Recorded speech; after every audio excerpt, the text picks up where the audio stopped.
Bayangkan, di luar sana sedang dingin, membeku dan salju menumpuk. Tapi di meja makan liburan Anda terhidang sayuran hijau segar, cerah, harum, yang baru saja dipetik dari kebun mini di ambang jendela Anda sendiri. Apakah Anda berpikir ini rumit dan butuh peralatan khusus? Bagaimana jika saya katakan bahwa menanam panen melimpah seperti daun bawang, bawang putih, peterseli, bahkan daun bit segar untuk perayaan itu bisa dilakukan oleh siapa saja? Dalam video ini, saya akan membongkar semua rahasia di balik proses yang sederhana dan menyenangkan untuk memaksa tumbuh atau forcing sayuran hijau. Anda akan belajar cara mengubah umbi-umbian dan bawang yang dibeli di toko menjadi sumber vitamin yang tak pernah habis. Tonton terus, dan ambang jendela Anda akan berubah menjadi oasis hijau sesungguhnya, yang pasti akan membuat semua tamu Anda di meja makan terkejut. Sebelum kita mulai menanam, mari kita pahami dulu apa itu pemaksaan tumbuh. Forcing. Istilah ini mungkin terdengar agak ilmiah, tapi sebenarnya sangat sederhana. Forcing bukanlah menumbuhkan tanaman dari biji dari nol, melainkan membangunkan kembali energi terpendam yang sudah tersimpan di dalam umbi-umbian dan akar. Intinya, kita menciptakan kondisi yang meniru musim semi bagi mereka, memaksa mereka menumbuhkan daun hijau lebat dengan memanfaatkan cadangan nutrisi internal mereka sendiri. Itulah sebabnya hasilnya bisa muncul secepat itu. Metode ini bahkan sudah digunakan oleh nenek moyang kita untuk mendapatkan vitamin segar di tengah musim dingin, tanpa perlu rumah kaca atau lampu tanaman khusus. Kita hanya mengambil baterai yang sudah siap dalam bentuk umbi bawang atau akar peterseli, lalu kita paksa agar ia menyerahkan seluruh energinya dalam bentuk sayuran hijau yang lezat dan bergizi. Ini adalah cara yang hampir selalu berhasil dan menjamin hasil, bahkan bagi pekebun yang paling tidak berpengalaman sekalipun. Nah, dari mana kita mulai berkebun, bahkan di ambang jendela sekalipun? Tentu saja dari tahap persiapan. Anda tidak perlu peralatan yang mahal atau ribet. Peralatan dasar kita sederhana saja. Wadah untuk menanam, media tanam yang sesuai, dan tentu saja air. Sebagai wadah, Anda bisa menggunakan pot bunga biasa, wadah plastik bekas makanan, bahkan botol plastik bekas yang sudah dipotong. Aturan utamanya adalah harus ada lubang drainase di bagian bawah agar kelebihan air bisa mengalir keluar dengan lancar. Genangan air adalah musuh utama tanaman kita, karena bisa menyebabkan pembusukan pada akar dan umbi-umbian. Jadi jika wadah yang Anda pilih belum punya lubang, pastikan Anda membuatnya sendiri menggunakan paku, pisau, atau alat tajam lainnya. Kedalaman wadah harus memadai, setidaknya umbi atau akar bisa tertanam 2/3-nya. Untuk bawang merah dan bawang putih, wadah yang dangkal pun sudah cukup.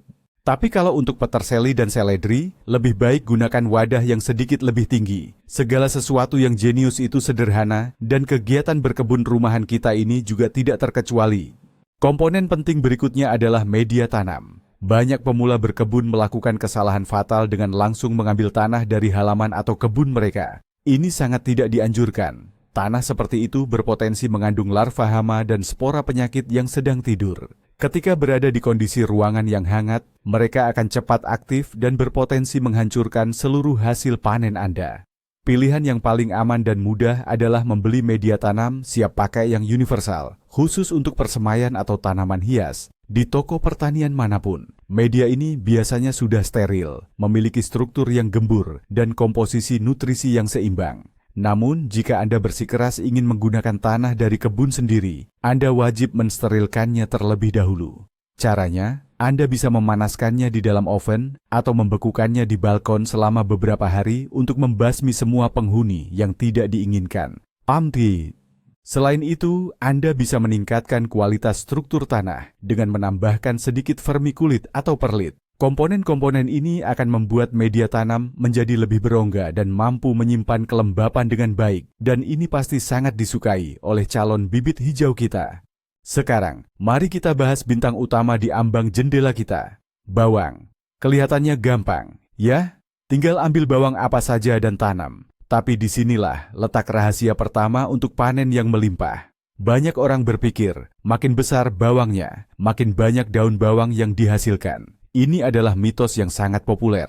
Padahal bawang yang ukurannya raksasa sering menghabiskan banyak waktu untuk berakar dan biasanya hanya menghasilkan 1 atau 2 helai daun yang tebal, tapi jumlahnya tidak banyak.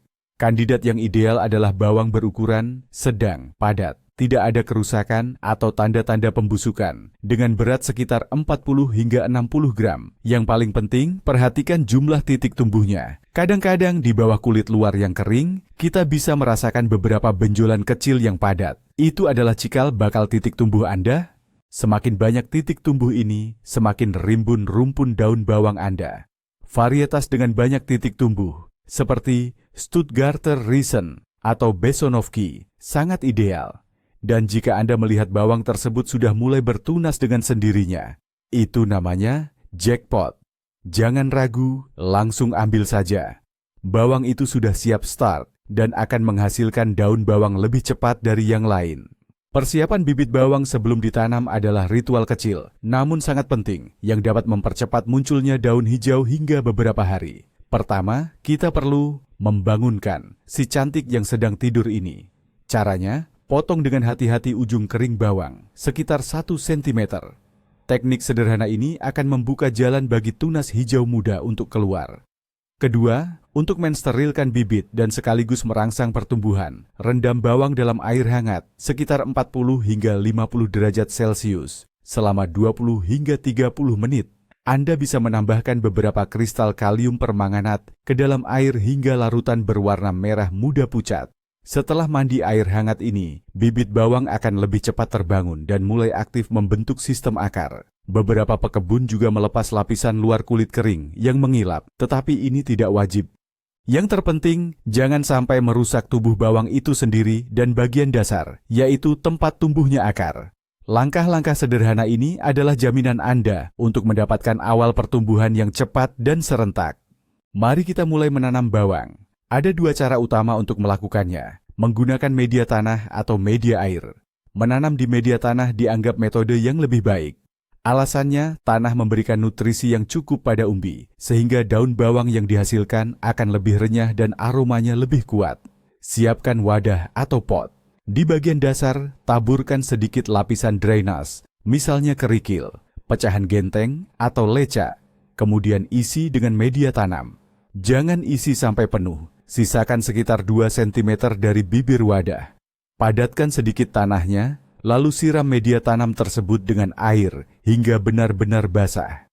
Sekarang saatnya menanam umbi bawang yang sudah kita siapkan. Anda bisa menanamnya sangat rapat, atau istilahnya metode tanam padat. Tekan umbi bawang ke media tanam, kira-kira setengah atau 2/3 dari tinggi umbi. Ingat, jangan kubur seluruhnya. Pastikan bagian bawah umbi bersentuhan erat dengan tanah yang lembab untuk merangsang pertumbuhan akar. Setelah selesai menanam, letakkan wadah di tempat yang hangat selama beberapa hari. Tidak masalah jika tempat itu kurang cahaya. Segera setelah tunas hijau pertama muncul, Anda bisa memindahkan kebun mini ini ke ambang jendela yang paling banyak mendapat sinar matahari. Cara kedua adalah menanam bawang di air. Ini metode yang mungkin sudah dikenal banyak orang sejak kecil. Cara ini memang lebih mudah, tapi ada beberapa hal yang perlu diperhatikan. Anda hanya perlu menyiapkan gelas atau stopless kecil. Kuncinya, pastikan umbi bawang tidak tenggelam sepenuhnya, melainkan hanya menyentuh permukaan air pada bagian pangkalnya saja. Untuk membantu posisi ini, Anda bisa menggunakan penutup khusus yang berlubang, atau cukup cari stopless yang memiliki leher sempit. Ingat, hanya pangkal tempat calon akar tumbuh yang boleh terendam. Jika terlalu banyak bagian yang terendam, umbi bawang akan cepat membusuk. Airnya wajib diganti setiap 1-2 hari agar tidak menggenang dan menimbulkan bau tak sedap. Sebagai pencegahan pembusukan, Anda juga bisa menambahkan 1 tablet karbon aktif ke dalam air. Daun bawang yang dihasilkan memang akan tumbuh sangat cepat, namun kualitasnya cenderung lebih berair dan rasanya tidak sekaya jika ditanam di media tanah. Selain itu, 1 umbi hanya bisa memberikan 1 kali panen. Setelah itu, cadangan nutrisinya akan habis. Metode ini sangat ideal jika Anda hanya membutuhkan sedikit daun bawang dalam waktu yang sangat singkat. Mari kita beralih ke penghuni ambang jendela kita yang beraroma selanjutnya. Bawang putih. Daun bawang putih memiliki rasa yang lebih lembut dan gurih dibandingkan daun bawang biasa, menjadikannya pelengkap yang sempurna untuk salad dan hidangan panas. Untuk menanamnya, kita memerlukan siung bawang putih secara terpisah. Sebaiknya gunakan jenis bawang putih yang siungnya besar, karena ia akan lebih cepat bertunas di dalam ruangan. Pilih siung yang paling besar, sehat, dan padat dari bonggolnya. Pastikan tidak ada jamur, memar, atau kerusakan lainnya. Jika Anda punya pilihan, sebaiknya ambil bawang putih yang sudah mulai mengeluarkan tunas hijau kecil. Ini adalah tanda pasti bahwa ia bersemangat dan siap untuk tumbuh aktif. Jangan gunakan bawang putih impor dari supermarket untuk ditanam, karena seringkali telah diolah dengan zat khusus yang menekan proses pertunasan. Pilihan ideal adalah bawang putih dari kebun sendiri atau yang dibeli langsung dari pedagang lokal di pasar tradisional. Cara menanam bawang putih ini hampir sama seperti menanam bawang merah di tanah. Pertama, siapkan wadah atau pot yang sudah ada lubang drainasenya, lalu isi dengan media tanam yang lembab dan gembur.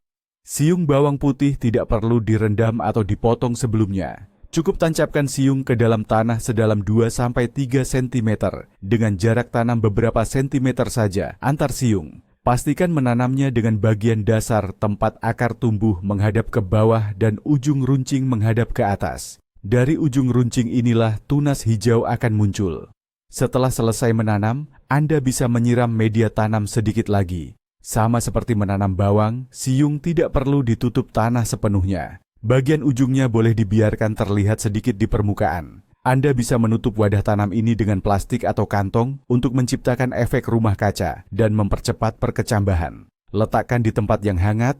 Hanya dalam beberapa hari saja, Anda akan melihat tunas hijau pertamanya yang sudah dinantikan. Setelah tunas-tunas ini muncul, segera buka penutupnya dan pindahkan wadah ke tempat yang mendapatkan cahaya yang cukup. Perawatan untuk menumbuhkan daun bawang putih di ambang jendela itu sangat minimal. Kuncinya adalah memastikan ia mendapat cukup cahaya dan penyiraman yang secukupnya. Bawang putih, sama seperti bawang-bawangan lainnya, tidak suka kelebihan penyiraman. Siram hanya saat lapisan atas tanah mulai kering. Selalu gunakan air bersuhu ruangan yang sudah diendapkan. Usahakan air disiram langsung ke bagian akar, jangan sampai membasahi daunnya. Agar daunnya tumbuh tegak merata dan tidak condong ke satu sisi ke arah jendela, putar wadah tanam secara berkala ke arah datangnya cahaya. Anda bisa memanennya setelah daunnya mencapai ketinggian 15 hingga 20 cm. Jangan cabut seluruh tanamannya. Cukup potong hati-hati menggunakan gunting. Sisakan tunggul setinggi 2-3 cm di bagian pangkal. Dari tunggul tersebut, tunas-tunas baru akan segera tumbuh. Dengan cara ini, dari satu kali tanam, Anda bisa memanen beberapa kali hasil panen yang aromatik. Ini adalah konveyor hijau yang sesungguhnya di jendela Anda. Sekarang, mari kita bahas tentang ratu aroma, peterseli. Banyak orang tidak tahu, kalau untuk mendapatkan daun peterseli segar dan subur di musim dingin, kita tidak perlu menabur benih dan menunggu berbulan-bulan. Cukup gunakan umbi akarnya. Ini adalah cara tanam yang luar biasa efektif untuk menumbuhkannya secara paksa. Untuk melakukannya, kita memerlukan umbi akar peterseli yang bisa dibeli di pasar atau di bagian sayuran di supermarket. Pilih akar yang paling kuat, lurus, dan sehat. Pastikan tidak ada tanda-tanda layu atau busuk. Ukuran idealnya adalah dengan ketebalan 2 hingga 4 cm dan panjang minimal 10 cm. Bagian terpenting adalah mata tunas puncak atau titik tumbuh yang terletak di kepala umbi. Mata tunas ini harus hidup dan tidak rusak. Karena dari sinilah pertumbuhan daun akan dimulai. Jika umbi sudah memiliki daun-daun kecil, itu sangat bagus. Spesimen seperti itu akan menghasilkan panen dalam waktu yang sangat singkat. Hindari umbi yang terlalu kurus, atau sebaliknya, umbi yang terlalu besar dan sudah lewat masa tumbuhnya. Persiapan dan penanaman akar peterseli itu mudah saja. Jika akarnya terlalu panjang untuk pot Anda, jangan ragu untuk memotong bagian bawahnya. Sisakan panjang sekitar 10 hingga 15 cm. Untuk sterilisasi, Anda bisa menaburkan arang yang sudah ditumbuk di bagian yang dipotong. Sebelum ditanam, rendam akar peterseli dalam air bersuhu ruangan selama beberapa jam agar akarnya menyerap kelembapan. Untuk penanaman, kita butuh pot yang cukup dalam sehingga akar dapat diletakkan dengan nyaman. Isi pot dengan media tanam yang lembab, lalu tanam akar peterseli. Tanam akarnya sedikit miring. Cara ini menghemat tempat dan memastikan peterseli mendapat pencahayaan yang lebih baik. Titik tumbuh atau tunas harus berada di permukaan tanah, atau bahkan sedikit di atasnya. Jangan sampai tertimbun. Padatkan tanah di sekitar akar dengan baik, agar tidak ada rongga udara yang tersisa. Setelah selesai menanam, siram secukupnya. Berbeda dengan bawang, peterseli harus langsung diletakkan di ambang jendela yang cerah. Merawat peterseli yang ditanam di dalam ruangan memang butuh perhatian lebih sedikit dibanding menanam bawang, tapi hasilnya pasti sangat memuaskan. Peterseli adalah tanaman yang sangat suka cahaya, jadi ia membutuhkan lokasi paling terang di rumah Anda. Idealnya, letakkan di ambang jendela yang menghadap ke selatan atau barat daya. Jika pencahayaan kurang, apalagi saat hari-hari musim dingin yang mendung, daunnya akan tumbuh memanjang, menjadi pucat, dan kehilangan aroma khasnya yang kuat. Dalam kondisi ini, menambahkan cahaya buatan akan sangat membantu, baik dengan lampu meja biasa atau lampu khusus tanaman, Vitolamp, selama beberapa jam setiap hari. Siram peterseli secara teratur. Pastikan media tanam tidak sampai benar-benar kering kerontang, tapi jangan juga sampai tanahnya tergenang air seperti rawa. Suhu optimal untuk pertumbuhannya adalah sekitar 18 hingga 20 derajat Celcius. Jika suhu terlalu tinggi, daun mungkin tumbuh terlalu cepat dan aromanya tidak akan maksimal. Daun pertama sudah bisa Anda panen setelah sekitar 3 atau 4 minggu. Saat memanen, potong daun bagian luar yang sudah lebih besar. Pastikan untuk meninggalkan bagian tengah roset agar tanaman terus menghasilkan daun baru. Kerabat dekat peterseli yang juga sangat baik untuk ditumbuhkan paksa adalah seledri umbi. Daun seledri umbi memiliki aroma yang jauh lebih kuat dan pedas, sangat ideal untuk sup, saus, maupun hidangan daging. Prinsip penanamannya hampir sama dengan peterseli. Kita memerlukan umbi seledri yang kecil dan sehat. Pilihlah umbi yang padat, seukuran apel kecil, dengan titik tunas yang masih hidup dan tidak rusak di bagian atasnya. Seringkali di pasar atau toko, seledri umbi dijual tanpa daun, hanya dengan bagian atas yang dipotong rapi, dan ini sangat ideal. Sebelum penanaman, Anda bisa memangkas akar bagian bawah jika terlalu panjang, dan rendam umbi di dalam air selama beberapa jam. Untuk menanamnya, gunakan pot dengan diameter yang sedikit lebih besar dari ukuran umbi. Seledri, sama seperti peterseli, menyukai media tanam yang bernutrisi dan gembur. Teknik penanaman juga identik. Pastikan titik tumbuhnya tetap berada di atas permukaan tanah. Setelah menanam seledri, perawatannya ternyata cukup mudah dan tidak merepotkan sama sekali. Kunci utamanya adalah cahaya dan penyiraman yang teratur. Pastikan Anda meletakkan pot di ambang jendela yang paling terang. Seledri sangat menyukai kelembapan, jadi perhatikan agar tanahnya selalu sedikit lembab. Jika terlalu kering, pertumbuhan daun hijaunya bisa terhenti. Namun, seperti tanaman pot pada umumnya, penting untuk tidak membiarkan air menggenang di alas pot. Suhu optimal untuk pertumbuhan seledri adalah sekitar 15 hingga 18 derajat Celcius. Ia kurang menyukai panas, jadi sebaiknya hindari meletakkannya di dekat pemanas ruangan. Meskipun pertumbuhannya akan sedikit lebih lambat dalam kondisi ini, hasilnya justru akan luar biasa harum dan memiliki rasa yang pekat.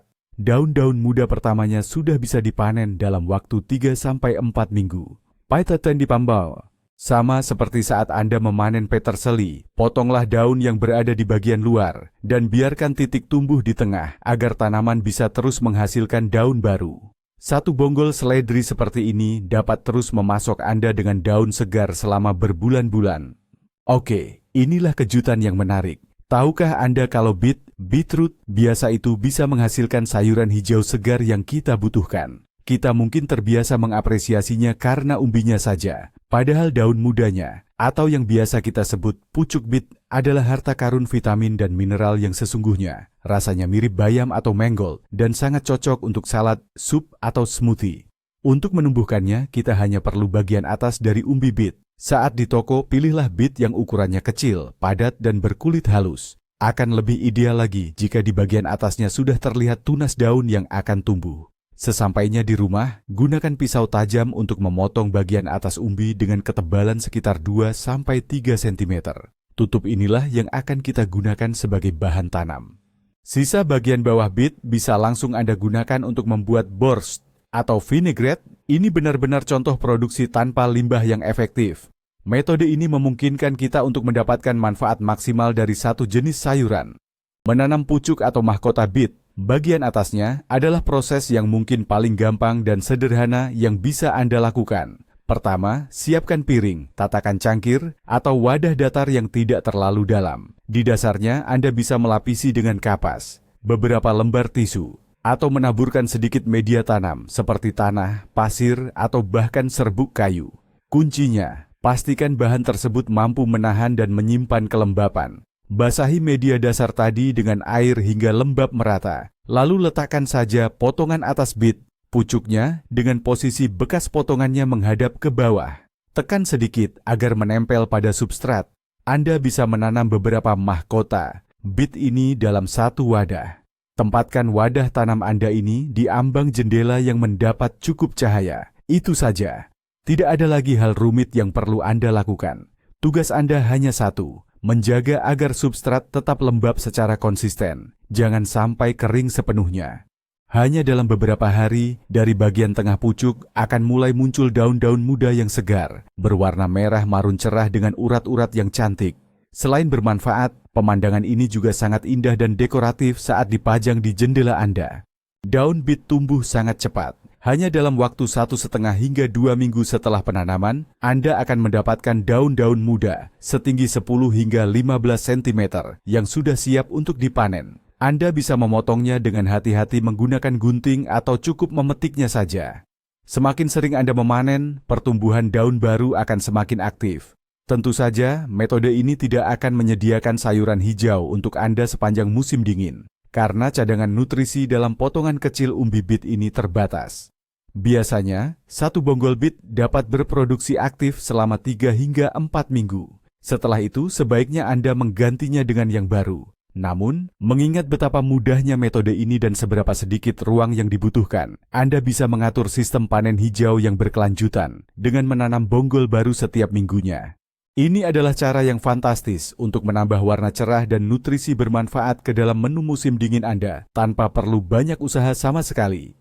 Mari kita bahas soal cahaya. Saat musim dingin, cahaya adalah sumber daya yang paling sulit didapat bagi tanaman kita. Durasi siang yang pendek dan cuaca mendung dapat memperlambat pertumbuhannya, membuat tanaman menjadi pucat, kerdil, bahkan menjulur tidak wajar. Untuk menghindari hal ini, tempatkan tanaman Anda pada kusen jendela yang paling terang, seperti yang menghadap selatan, tenggara, atau barat daya. Bersihkan kaca jendela Anda secara rutin dari debu. Sebab, lapisan kotoran tipis sekalipun bisa menahan hingga 30% intensitas cahaya. Putar pot tanaman Anda setiap beberapa hari sekali. Ini penting agar pertumbuhannya merata dan tidak miring hanya ke satu sisi. Jika Anda melihat tanaman Anda tetap menjulur, Anda harus menyediakan pencahayaan tambahan, supplementary lighting. Untuk ini, Anda tidak perlu buru-buru membeli lampu pertumbuhan, grow light yang mahal. Untuk permulaan, lampu LED atau lampu neon fluoresen biasa dengan spektrum cahaya putih dingin, cool white, sudah lebih dari cukup. Nyalakan lampu ini selama 3 hingga 4 jam di pagi hari dan 3 hingga 4 jam lagi di sore atau malam hari. Dengan cara ini, Anda memperpanjang durasi pencahayaan hingga 12-14 jam per hari. Nah, sekarang kita bahas salah satu kesalahan paling umum, penyiraman yang salah. Aturan utamanya untuk semua tanaman yang kita tanam ini adalah lebih baik sedikit kekurangan air daripada kelebihan air. Genangan air di media tanam menyebabkan akar kekurangan oksigen dan memicu pertumbuhan bakteri pembusuk. Akibatnya bawang dan umbi-umbian bisa membusuk begitu saja. Siram tanaman hanya ketika lapisan atas media tanam sudah terasa kering, kira-kira sedalam 1 atau 2 cm. Gunakan air yang sudah diendapkan dan bersuhu ruangan, karena air keran yang terlalu dingin bisa membuat tanaman stres. Usahakan menyiram dengan hati-hati, langsung ke pangkal akar, dan hindari air mengenai bagian tengah roset, titik tumbuh pada peterseli dan seledri. Jika ada air yang menggenang di tatakan pot setelah disiram, Anda wajib membuangnya setelah 30-40 menit. Intinya, penting untuk menemukan titik seimbang dan menjaga media tanam tetap lembab ringan. Jangan sampai berubah menjadi becek atau berlumpur seperti rawa. Aspek penting terakhir yang harus diperhatikan adalah suhu dan kelembaban udara. Saat musim dingin, udara di dalam ruangan seringkali menjadi sangat kering karena pemanas sentral dan kondisi ini kurang disukai tanaman. Udara panas yang naik dari radiator bisa membuat daun-daun menjadi kering.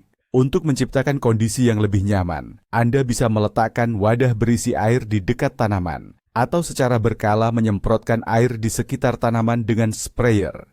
Mengenai suhu, sebagian besar jenis tanaman yang dikembangkan tidak menyukai panas yang berlebihan. Kisaran idealnya adalah antara 15 hingga 22 derajat Celcius. Pada suhu yang lebih tinggi, tanaman memang tumbuh lebih cepat, namun hasilnya akan lebih rapuh dan aromanya kurang kuat. Oleh karena itu, hindari menaruh wadah di tempat yang paling hangat. Ambang jendela yang sejuk adalah kunci untuk mendapatkan hasil panen berkualitas dan beraroma harum. Ingatlah 3 kunci utama kesuksesan ini: cahaya, penyiraman yang tepat, dan suhu yang sejuk. Baiklah, mari kita simpulkan. Hari ini kita sudah lihat bahwa untuk menciptakan kebun mini di jendela Anda sendiri, Anda tidak perlu menjadi pakar kebun yang andal. Yang Anda butuhkan hanyalah sedikit keinginan, bahan-bahan paling sederhana, dan bibit yang mudah didapat di pasar atau toko sayur terdekat. Memaksa tumbuh bawang, bawang putih, peterseli, seledri, atau bahkan bit bukan hanya cara untuk memastikan Anda dan keluarga mendapatkan vitamin segar untuk hidangan, terutama saat liburan akhir tahun, tetapi ini juga kegiatan yang sangat seru dan menyenangkan. Mengamati bagaimana tunas kehidupan muncul dari umbi yang tertidur tepat di depan mata Anda. Ini adalah keajaiban kecil di musim dingin. Kami harap video ini menginspirasi Anda untuk segera memulai kebun mini Anda sendiri. Terima kasih. Banyak sudah menonton video ini sampai selesai. Jika panduan ini bermanfaat, mohon dukung kami dengan memberikan like dan subscribe, agar Anda tidak ketinggalan video terbaru kami. Nah, sekarang giliran Anda. Kami punya pertanyaan. Sayuran daun apa yang paling ingin Anda coba tanam di jendela? Atau mungkin Anda sudah punya pengalaman sukses membudidayakannya? Jangan lupa bagikan cerita dan foto Anda di kolom komentar. Sampai jumpa di video selanjutnya.